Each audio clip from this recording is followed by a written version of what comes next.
What's the meaning of Barnardo's?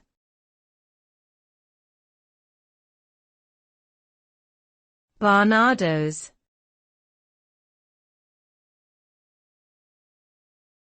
Barnardo's.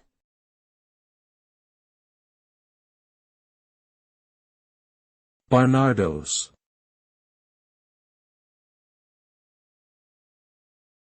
Barnardo's.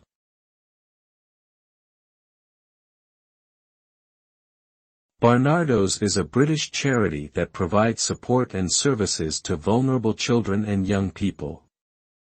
The charity was founded by Thomas Barnardo in 1866, and it has since grown to become one of the largest and most well-known charitable organizations in the UK. Barnardo's mission is to transform the lives of vulnerable children and young people, providing them with the support, care, and education they need to reach their full potential. The organization offers a range of services, including fostering and adoption, youth work, and mental health support. Barnardo's also works to influence policy and practice, campaigning for changes that improve the lives of children and young people.